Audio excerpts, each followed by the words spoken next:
Assalamualaikum warahmatullahi wabarakatuh.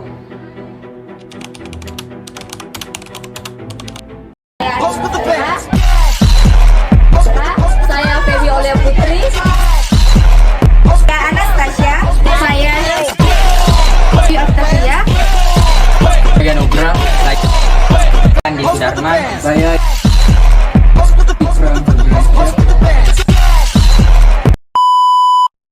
Apakah teman-teman tahu, korupsi dan gratifikasi adalah permasalahan serius yang dapat merusak bangsa ini?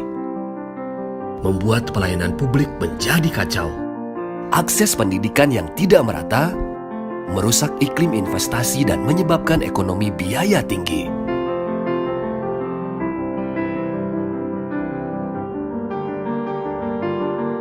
Menyebabkan diskriminasi dalam berkarir dan sulitnya mengejar prestasi di kancah dunia. Karena itu, mari kita semua bersatu untuk memutus mata rantai korupsi dan gratifikasi. Jadilah pahlawan integritas dan hapuskan diskriminasi akibat korupsi. Berjuang untuk bebas dari korupsi dan gratifikasi, karena bangsa merdeka adalah bangsa yang adil dan sejahtera. Wujudkan Indonesia merdeka tanpa korupsi dan gratifikasi. Pengertian KPK. KPK adalah singkatan dari Komisi Pemberantasan Korupsi. KPK adalah lembaga negara yang dibentuk untuk melakukan pemberantasan korupsi di Indonesia. Lembaga ini didirikan pada tahun 2002 oleh Presiden Megawati Soekarno Putri dengan tujuan untuk menangani korupsi yang dianggap tidak bisa ditangani oleh institusi kejaksaan dan kepolisian. Syarat dan ketentuan. 1. Definisi. 2. Penggunaan situs web. 3. Menggunakan informasi. 4. Privasi dan perlindungan data pribadi. 5. Konten penggunaan. 6. Tanggung jawab penggunaan. 7. Hak kekayaan intelektual. 8. Pembatasan tanggung jawab. 9. Tauta ke situs pihak ketiga. 10. Hukum yang berlaku. 11. Penutupan akun. 12. Hubungi kami. Fungsi KPK. Adapun fungsi KPK secara umum yakni sebagai berikut. 1. Mencegah tindak korupsi melalui pendidikan anti korupsi secara komprehensif. 2. Meningkatkan upaya pencegahan korupsi dengan memperbaiki sistem pengelolaan administrasi, lembaga negara dan pemerintah yang anti korupsi. Yang ketiga, memberantas tindak pidana korupsi secara akuntabel, profesional dan efektif sesuai hukum. Yang keempat, meningkatkan profesionalitas, akuntabilitas dan integrasi KPK dalam melaksanakan tugas dan wewenangnya. Tugas dan wewenang KPK berdasarkan Undang-Undang Nomor 19 Tahun 2019 yang merupakan hasil revisi dari Undang-Undang Nomor 30 Tahun 2002 tentang Komisi Pemberantasan Tindakan Korupsi. Telah dijelaskan mengenai tugas dan wewenang KPK yaitu sebagai berikut. Yang pertama, tindakan-tindakan preventif sehingga tidak terjadi tindak pidana korupsi. Kedua, koordinasi dengan instansi yang berwenang melaksanakan pemberantasan tindak pidana korupsi dan instansi yang bertugas menyelenggarakan pelayanan publik. Yang ketiga, memantau terhadap penyelenggaraan pemerintahan negara. Yang keempat, pengawasan terhadap instansi yang berwenang melaksanakan pemberantasan tindak pidana korupsi. Yang kelima, penyidikan dan penyelidikan terhadap tindak pidana korupsi. Dan yang keenam, tindakan untuk melaksanakan hakim dan putusan pengadilan yang telah memperoleh kekuatan hukum tetap. Tujuan KPK.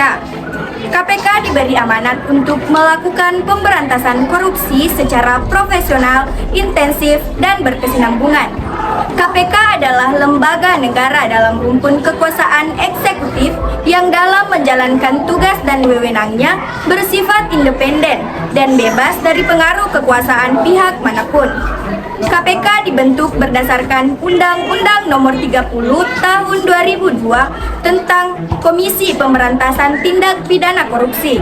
Undang-undang tersebut kemudian direvisi menjadi Undang-Undang Nomor 19 Tahun 2019 tentang perubahan kedua atas Undang-Undang Nomor 30 Tahun 2002 tentang Komisi Pemberantasan Tindak Pidana Korupsi.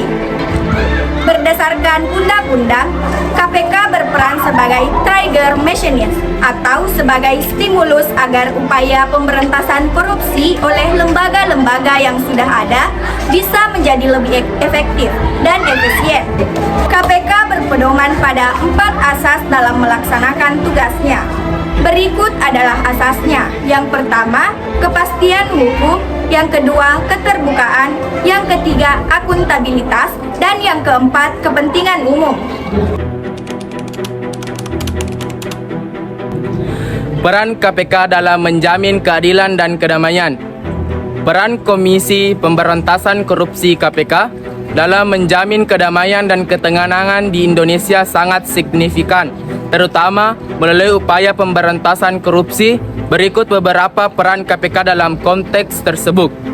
Penegakan keadilan. KPK mempunyai mandat untuk menyelidiki dan menindakkazusi korupsi yang melibatkan pejabat negara, politis, dan pelaku bisnis besar. Dengan memberontas korupsi, KPK membantu menegakkan keadilan karena haknya sering terabaikan. Penindakan korupsi ini juga memastikan bahwa hukum berlaku sama bagi semua orang, tanpa memandang jabatan atau status, menciptakan efek jerah. Dengan memproses hukum para pelaku korupsi, KPK menciptakan efek jerah yang mencegah orang lain untuk melakukan tindakan serupa. Pemberantasan korupsi secara konsentrasi mengurangi pengulangan pelanggaran hukum yang membentuk penegakan keadilan sosial dan mendorong stabilitas sosial.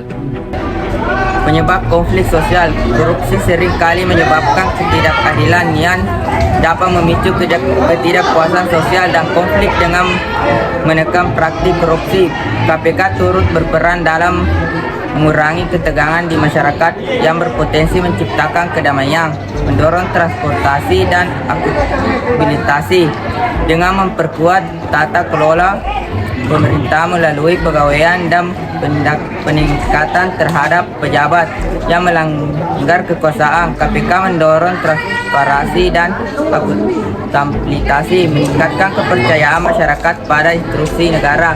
Ketika KPK berfungsi dengan baik dalam memberantas korupsi, percaya publik terhadap pemerintah dan lembaga-lembaga hukum meningkatkan kepercayaan. Ini adalah elemen kunci dalam menjaga perdamaian sosial karena masyarakat merasa sistem hukum dan pemerintahan benar-benar berfungsi untuk melindungi hak-hak mereka. Itulah peran KPK dalam menjamin keadilan dan kedamaian. Cukup sekian dan terima kasih. Assalamualaikum warahmatullahi wabarakatuh.